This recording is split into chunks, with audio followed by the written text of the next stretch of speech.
In the fall of 2009, a game came out that received universal acclaim. I didn't know much about the series it was a part of, but as someone always looking for a good game to play, I decided to buy it. Instead of playing it myself though, I ended up going over to a friend's house where I let him try it out, as I'd be able to play it on my own whenever I wanted. And for the next 7 hours, I sat in complete awe as I watched him play Uncharted 2 Among Thieves.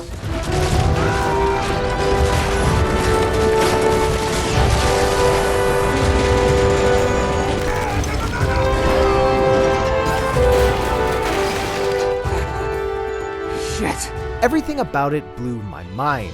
The story, the performances, the characters, the set pieces, the music, the bombastic and constant action, the animations, the transitions from one scene to the next, the way it flowed seamlessly in and out of gameplay. I was enraptured. Transfixed by this game I could hardly believe actually existed. The hours melted away, and it wasn't until 4 a.m. that I reluctantly went home to get some sleep. I rested for a few hours before catching up on my own to where my friend had left off, and then I went back over to watch him finish the game. As the credits rolled, I knew beyond a shadow of a doubt that this was the best game I had ever played. Admittedly, at that point in my life, this kind of experience was somewhat common. Every year I played a new game, sometimes multiple games, that for at least a brief moment felt like the best one I had ever played. In 2008, it was Fallout 3 and Little Big Planet. In 2007, it was Call of Duty 4 Modern Warfare. In 2006, it was Oblivion and Twilight Princess. In 2005, it was Resident Evil 4 and Psychonauts. The year before that, it was Fable. And then the one before that, it was Prince of Persia: Sands of Time. And I can keep going down all the way to Donkey Kong Country 2 in 1995. Some of these games fell out of favor for me somewhat quickly, but at the time of playing them, each expanded my understanding of what games could do in a way that felt revolutionary. They did things I hadn't seen before, and their mere existence was evidence of how far games would be able to go in the future. When it came out, Uncharted 2 probably wasn't the best game ever made. Not only is it impossible to truly determine that sort of thing, but also Shadow of the Colossus had come out 4 years earlier. I just hadn't played it yet. Regardless, in that moment, Uncharted 2 felt like the best game ever made. And even though I've played a lot of games since that I think are better, I still categorize it as one of the greatest of all time. And I don't think I'm alone in that. It often finds its way on lists of the top 100 games ever, and whenever I've seen people rank the games in the Uncharted series, it almost always finds its way to the top of the list. The interesting thing is that I think Uncharted 3, 4, and even Lost Legacy do pretty much everything Uncharted 2 does, but better. Their set pieces are more fluid and complicated, their stories have stronger moments that are supported by unbelievable performances, and their attention to detail in the animations and environments go so far beyond what Uncharted 2 was able to do. But none of those games made me feel anything close to what I felt when watching and then playing Uncharted 2 for the first time. I recognized the improvements they made, and I enjoyed each of them a fair bit, but they didn't have that same sense of importance to them. They didn't greatly expand my understanding of what games could be, and none made me think about how far they could go in the future. I've noticed as time has gone on that I don't walk away from games with that sense of having just played the best thing ever nearly as often as I used to. It does still happen. There's a reason you all never hear me shut up about Breath of the Wild and Outer Wilds, but what used to be a yearly occurrence has now maybe happened 3 times in the past decade. I can't help but wonder why that is. And of course, there's a bunch of reasons, many of which boil down to the ways games have changed over the past few decades. When comparing titles from 1991 to ones from 2021, it's easy to see improvements in terms of how games look, how they run, and how they feel to play. Hardware has accelerated at a rapid pace, giving developers more impressive tools to create games with, and giving players the machines capable of running them. By and large, and I really don't think this should be a controversial statement, but I've been yelled at for less, video games are better now than they've ever been. Obviously, when it comes to things like design, gameplay, and art styles, everyone has different preferences, and modern games might not always line up with what you like the most. But in general, due to tech and lessons learned from previous generations, games have more polish, grander scopes, and a better understanding of what the average player is looking for. With all of that said, over the past 10 years or so, these improvements have started to feel far more incremental than they did in the past. Like, yeah, there is a pretty big difference between the PS4 and the PS5, and once we get further into the PS5's life cycle, those improvements will be even more significant. But when you compare it to the shift from the Super Nintendo to the N64, it doesn't feel nearly as notable. The N64 added a new axis, paving the way forward for 3D games, which revolutionized everyone's understanding of what video games could do. It invented new genres and created a level of immersion that overwhelmed my 7-year-old brain. It changed everything. Whereas I can play almost every game that comes out on PS5 still on my PS4, which I need to because I still don't have a PS5. What the Super Mario 64 is and will always be remembered as one of the best games of all time. It became the blueprint of not just how to make a 3D game, but of how to make a good 3D game. It went far beyond anything that had come before it. While I do think its formula has been improved over the years by Nintendo and other developers, those steps forward have never been as notable as the one Mario 64 took in the first place. And I think this is where my recent disconnect stems from. The games that consistently blew my mind in the past were often the first of its kind that I had played, and many of them were seen not just by me but audiences in general as trailblazers. They did it like no one had done before, or at least they did it with a more substantial audience than those who had actually done it before. The improvements in tech, especially from the early 90s to mid-2000s, created a landscape rife with experimentation and risk-taking, leading to a lot of titles that set the groundwork for games over the following 15 to 20 years. And yeah, many of them don't hold up all that well anymore, but their influence is still clear. When looking at conversations about the best games ever and thinking about my own experiences, trailblazers are almost always at the center of the conversation. On IGN's most recent top 100 games of all time list, while they made an effort to not make their decisions just based on how influential a title was when it released, it definitely did skew in that direction. For instance, 13 entries in the top 20 all came out before 2005. A lot of them are games that have invented genres and moved the industry forward. Even today, they are referenced when talking about new titles. They're important, but I don't know. Do most people who have played both Hollow Knight and Super Metroid really think Super Metroid's better? Because I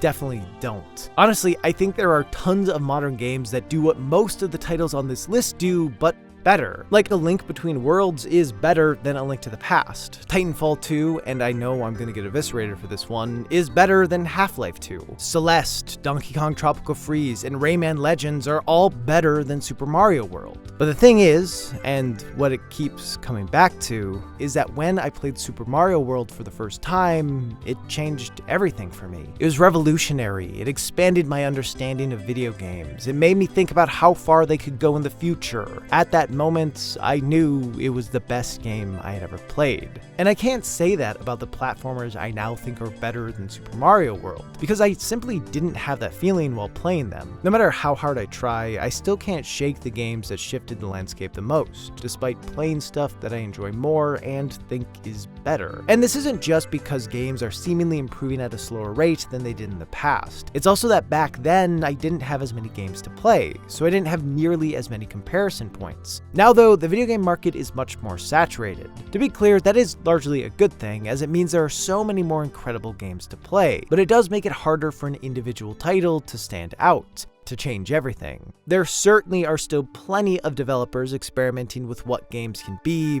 but more recently, especially with larger studios, the focus seems to be centered on fine-tuning what previous generations started instead of exploring entirely new realms of game design, most likely because a lot of what works has already been discovered. So we continue to get better games, but with so many of them out there, they feel more disposable, and in turn, more forgettable. Taking ideas that have been proven to work and either twisting them to show them in a slightly new light or refining what they originally laid out to do is very common practice. One potential downside to it though is the homogenization of games. As more studios look at an idea that works and try to build off it, eventually more and more games come out that feel pretty much the same. Take Ghost of Tsushima. As far as action-adventure open-world games go, I think it is one of the best of its kind. It has slick combat, solid exploration, a moving enough story, and it is stunningly beautiful. It feels like the perfect mix of design that Ubisoft, Rocksteady, and obviously Sucker Punch have been developing through their various games for years. The issue is, while I can recognize how polished of a title it is, I also found it quite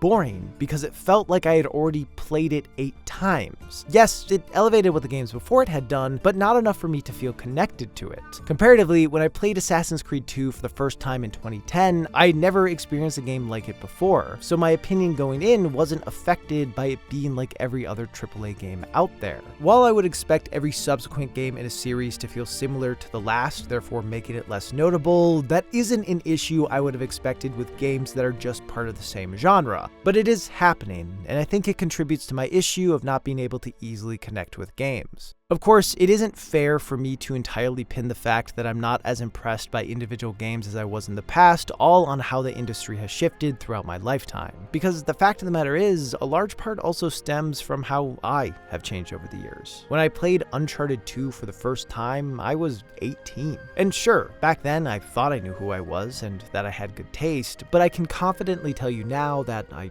didn't. I was pretty much a kid who was finally getting the chance to play Indiana Jones the video game, except it was good unlike any of the actual Indiana Jones video games. It was a formative gaming experience during a time that I was most susceptible to being affected by it. Also, I got to experience it with a friend who I had been seeing less often because we had just gone off to college, so being able to share that game with him elevated the entire experience. Now though, I'm older and a little less bright-eyed. Over the past 3 years, I have probably played more games than all the ones before it combined. I have the pleasure of breaking down what works and what doesn't work in video games for a living, and of course that means I look at them differently now. Everything I've talked about in this video adds up. It makes it a lot harder to play a game and see it as the best one ever. I know more now. And unfortunately, that has also led to me being more cynical now. And this goes beyond just video games. I think as we get older and have more experiences, there end up being fewer things to be blown away by. We know more. We understand more. But as kids, there are so many things to discover, and those firsts will always stick out in a unique way. Maybe it's the first album you bought for yourself, or the first trip you ever took with friends, or the first movie you went to without your parents, or your first experience with a specific hobby, or the first time you fell in love. Maybe these firsts actually ended up being the best thing ever for you, and maybe they didn't. What matters though is that for at least a small time, they were to you, and that will always mean something.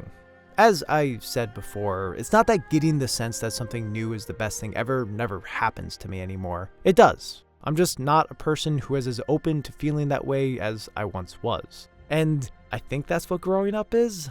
I'll let you know when I know for sure. In fairness, in regards to video games, it has always taken the exact right combination of factors, some of which don't even have anything to do with the game itself, but rather where I was emotionally when playing it. It's in that mixture of intriguing game design that goes above and beyond any expectations I had going in, and the ability to connect to the ideas of the game, or even just the experience of how I played it, that something magical happens. Sometimes I wish I could go back to the time when almost every new game I tried was the best game I had ever played. It helped inform my tastes in games and created so many incredible memories that I fondly look back at. It also marked a time in my life where I just played games to enjoy them and not examine them, which isn't necessarily a better way to consume them, but it definitely is a lot easier. I do think there is something to be said for having fewer games that revolutionize the way I look at them though. It gives me something to really cherish and even champion in the hopes of sharing that experience with others. They give me something to constantly look back at and reevaluate to try to determine why it means so much to me,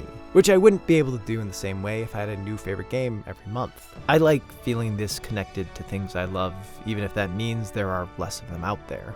However, a part of me will always miss the days when it was simpler, when there was more new and undiscovered ground for developers to explore, when it took less to transform my perception of the gaming landscape, when Uncharted 2 was the best game ever made. And with all this discussion of the best stuff ever, let me talk about Nebula. Nebula is a streaming service made and owned by creators, me being one of them. It gives us a place to post our work without having to worry about demonetization or the dreaded YouTube algorithm. And it gives viewers a place to watch some of the best creators out there. On top of that, we get far higher returns per view than we ever would here, and you get to watch it all ad-free. This allows us to experiment with the stuff we make, whether that be exploring more niche topics or having extended cuts of videos that talk about tangentially related ideas. For example, the Nebula version of this video ends with me trying to pick the best game from each year since I was born instead of this ad. And what's even better is that we've partnered with this video's sponsor, CuriosityStream, in order to get what is almost certainly the best deal on the internet, which is if you sign up for CuriosityStream, you not only get access to the thousands of incredible documentaries on their site, but you also get a free membership to Nebula for as long as you're signed up with CuriosityStream. Currently, you can get 26% off by clicking the link in the description, which comes out to less than $15 for the year. That's 365 days. Which is a lot. On its own, CuriosityStream rules. Its library is ever expanding, and there are good documentaries on pretty much every topic you could imagine. In the spirit of Uncharted, I've been watching stuff about lost cities over there, and I came across the show Big Picture Earth, which essentially walks you through various remote locations across the world with beautiful cinematography and striking soundscapes. I highly recommend it to anyone looking to get lost for a little while. Anyway, for less than $15 a year, you can get all the great stuff on CuriosityStream, as well as tons of extra content from awesome creators over on Nebula. It's a remarkable deal that helps out me and all the creators on Nebula a fair bit, so give it a look. So yeah, thanks to CuriosityStream for sponsoring this video. For all of you still here, thank you. I appreciate your support and viewership. Also, this channel is made possible because of my patrons, so thank you to everyone who supports over on Patreon. It genuinely means the world. I'd also like to give an extra thank you to Elfinrez for being an honorary bagbuten. That's it. Have a good day and or night, and I will see you in the next one. Bye.